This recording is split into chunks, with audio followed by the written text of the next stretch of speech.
President Pratibha Patil and Prince Charles will jointly declare the Commonwealth Games open, British diplomatic sources said today, playing down the reports of any row over the issue.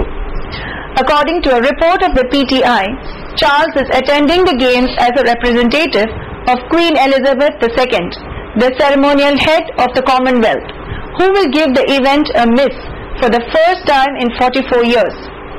India and UK are believed to have reached a compromise under which the Prince will end his statement, quotes, declaring the Games open, unquote, while the President will say, quotes, let the Games begin, unquote.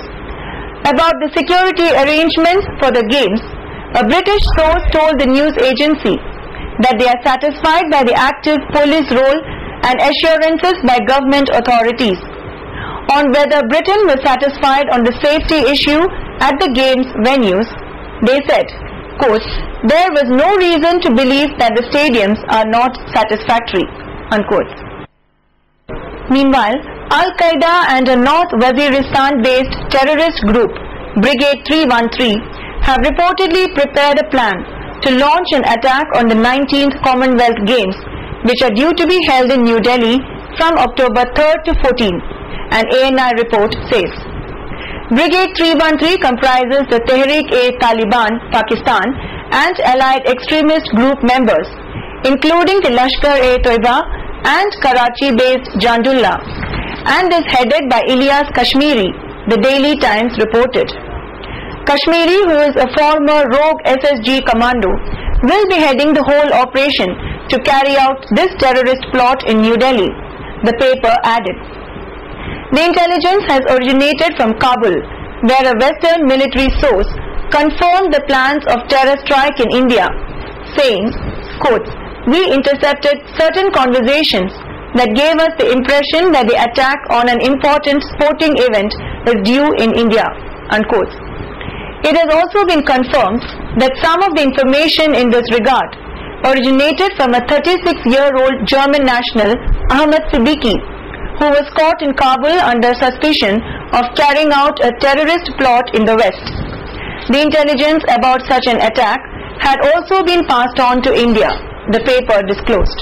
Despite multiple assurances given for the development of Imphal-Jiribam road stretch along National Highway 53, conditions of the road seem to be worsening from before. Our reporter Navakumar Khagopam, who went on the road, witnessed several goods ferrying trucks and other vehicles stranded for days due to the deteriorating conditions of the road at several areas. He witnessed extreme deterioration in between Nungba to Khambiron area. Earlier, in the backdrop of the month-long economic blockade by UNC and Naga students, the government of Manipur assured of speedy development of National Highway 53. Following pressures and demands from the general public of the state, the government had started sending contractors for the development of the Imphal-Jiribam road stretch. The government even assured of taking over the construction work from the BRO.